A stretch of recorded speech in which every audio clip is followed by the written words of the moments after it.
अदनान में एक काम कीजिएगा, अभी ना आराम से एक वीडियो लगाइएगा। आसफ जरदारी साहब के पीछे मोहसन नकवी आ रहे हैं, चौधरी परवेज लाई साथ है, तो चौधरी परवेज लाई को कह रहे हैं, ए अपना बच्चा है या तोड़ा रिश्तेदार है। ये मैं नहीं कह रहा, ये आसफ अली जरदारी साहब के कोट अनकोट अल्फाज हैं। आप सिर्फ इसलिए, यानी मेरा इस वक्त मसला नहीं है, आई हाई रिकॉर्ड पर मेरा मोहसन नकवी से बहुत प्यारा ताल्लुक अपनी जगह मौजूद है, लेकिन बात इस वक्त हो रही है कि एक बंदे को जरूरत क्या है भाई। एक बंदे पे एतराजात उठे हैं, उन्हें हाई मॉरल ग्राउंड पे पीछे हट जाना चाहिए था, उन्हें नहीं आना चाहिए था। ये मेरा असूली मौकफ है। मैं होता तो मैं कभी भी ना आता, मैं घर बैठ जाता।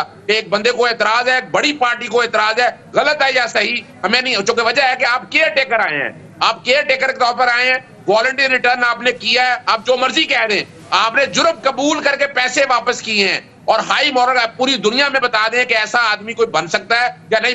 आर्टिकल 218(3) क्या है? साफ शफाफ इलेक्शन कराने ना भाई, साफ शफाफ इलेक्शन कराए दिखाए ना जरा। हम चलते हैं आगे अगली बातों की तरफ, हम चलते हैं थोड़ा सा आगे। 3 चीजें मैं आपके सामने रख देता हूं। पहली बात तो बड़ी वाज़ेह है कि राजा, अब सिर्फ बता रहा हूं कि झूठ, फ्रॉड और फ्रेब में क्या है। सिंध से निकले, सिंध हाउस में जाकर लोगों को डाला, उनको अंदर जबरदस्ती रखा, ये रिकॉर्ड के ऊपर चीजें मौजूद हैं और मैं इसको बगावत समझता हूं सेडिशन 124 से। और पर्चे नहीं दिए खान साहब ने, देने चाहिए थे उस वक्त पर्चे, कि जिस तरह उनकी गवर्नमेंट को टॉपल किया। मुझे बता दें कि ये लोग जमहूरी, मैं मिसाल जमहूरियत आपके सामने पढ़ देता हूं कि जिन्होंने डिफेक्शन को जहर कातल करार दिया था कि डिफेक्शन ही होनी, पैसे लेके खरीदे गए। आपके सामने पंजाब के अंदर क्या हुआ, सिंध अपना नेशनल असेंबली के अंदर क्या हुआ, और राजा परवेज अशरफ और जो 20 लोग बैठे हुए हैं आज अपोजिशन लीडर बन के, राजा परवेज अशरफ ने, ये जमहूरी हुकूमतों में होता है कि 150 के करीब मेंबर हम हो, उसमें से 20 वाले को आप अपोजिशन लीडर बना दें, इसका और वो अपोजिशन लीडर असेंबली में होगा उसी को बनाएंगे ना सर। अजहर सदीक साहब, जो असेंबली में बैठा होगा वो ही बनेगा ना, जो इस्तीफा देके चला गया वो कैसे बनेगा? सुन लेना, मैं जवाब दे देता हूं ना। राजा परवेज अशरफ खुद नेगेट कर, इस्तीफे तो आज मंजूर किए हैं आपने, इस्तीफे तो भाई आपको उस पर कर देते मंजूर, इस्तीफे मंजूर कर देते, उनको उठा के बाहर फेंक देते। आपने उनको असेंबली का हिस्सा रखा और जब इंटेंशन दी, अब क्या हुआ, 2 बड़े काम इन्होंने किए। सर रूल ऑफ बिजनेस में तो चलाने होते हैं ना सर, उनके इस्तीफे थे, वो कंसीडर ही नहीं हो सकते थे, वो कमेटीज का हिस्सा नहीं बन सकते थे, वो वोटिंग का हिस्सा नहीं बन सकते। असेंबली तो बंद नहीं सी करनी ना, असेंबली नीड्स 172, अगर 172 है तो कानून के मुताबिक चलती रहेगी वो। नहीं ना, सुन ले ना, मुझे अपना केस तो बिल्ड कर लेने दें। सुप्रीम कोर्ट ने कहा कि नैब की अमेंडमेंट में आप जाएं, पाकिस्तान तहरीक इंसाफ को कहा कि आप जाएं पार्लियामेंट के अंदर, वहां बैठकर फैसला किया गया, चलती है पार्लियामेंट में। राजा परवेज अशरफ इस्तीफे मंजूर नहीं करते थे कि मैं एक बंदे, उसके पब्लिक स्टेटमेंट है, रिकॉर्ड के ऊपर है, उन्होंने, यानी एक बंदा कम से कम कंडेम तो करे कि आपने झूठ बोला, आपने क्या बुलाया एक आदमी को? नहीं बुलाया, 35 पहले 35 बाद में और उसके बाद बाकी भी ले लिए। अच्छा, ये क्यों किया? क्योंकि वो एतमाद का वोट लेने का कहा जा रहा था, एतमाद का वोट शहबाज शरीफ को लेना था। मैं बताता हूं जो बात हुई, हमने क्यों कहा कि आपको असेंबलियों में जाना है, वो इसलिए जाना है कि अपोजिशन लीडर अपना बनाए, केयर टेकर सेटअप आना है, ताकि आपकी मर्जी के मुताबिक नहीं रहा सर, बस वो इन्ना लिल्लाह व इन्ना अलैहि राजिऊन, एक ब्रेक है, वो मुक गई कहानी सर। अजहर सदीक साहब, सर ये तो मान लें कहीं ना कहीं तो खान साहब से गलती हुई है कि जो भी फैसला होता है खान साहब कहते हैं जी मैं तो इसको नहीं मानता, पीटीआई कहते हैं मैं तो इस पे, इसके रिस्पांस पे बस एहतजाज करूंगा, पंजाब हुकूमत, पंजाब का निगरान वज़ीर आला, हम एहतजाज करेंगे। इस्तीफे असेंबली खुद डिसॉल्व की, बल्कि आपने लीगली, उन्होंने तो बाद में की, अजहर सदीक साहब ने पहले कहा कि डिसॉल्व कर दो, we are very strong footings. अच्छा, इस्तीफों की जब बात आई थी तो आप इस्लामाबाद आए थे, मुझे याद है, वो 3.5 घंटे तुम पहुंचे सी। You convince the prime minister, उस टाइम के प्राइम मिनिस्टर इमरान खान साहब को कि तुम दे देना इस्तीफे, उन्होंने देते इस्तीफे।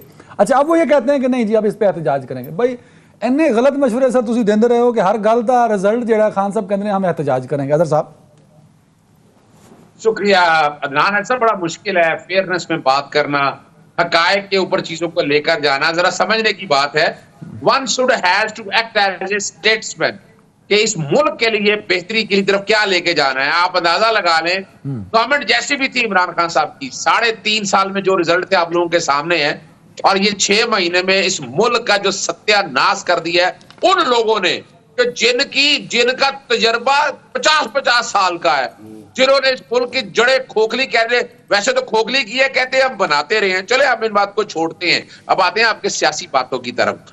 पहली बात तो बड़ी सीधी सी बात है कि जहां तक कि इमरान खान साहब को नेशनल असेंबली के अंदर वो एक असूलों की सियासत कर रहे थे।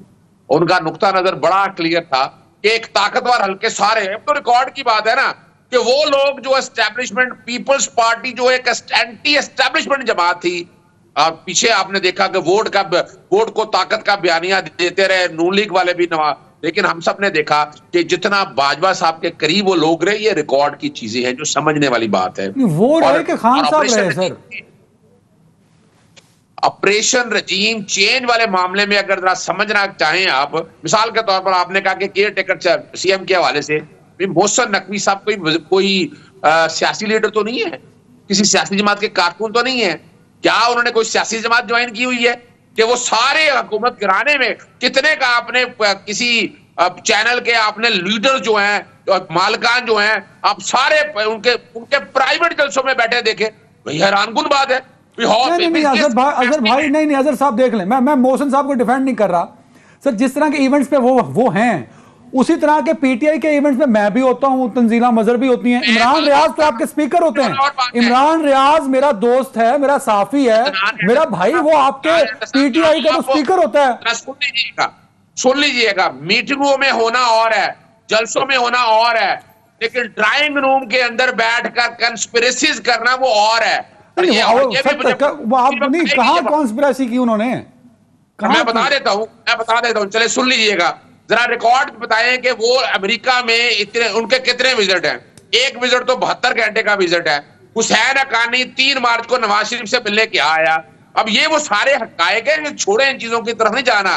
बात बड़ी सीधी सी है कि भाई वाई हुसैन यानी मोहसिन नकवी साहब को क्या शौक है, वाई ही इज इंटरेस्टेड, यानी फौरी तौर पर आकर आते ही उन्होंने किया ट्रांसफर पोस्टिंग किनको ले आए, बिलाल सदीक मियाना को। वो 25 मई के मुजरिम है।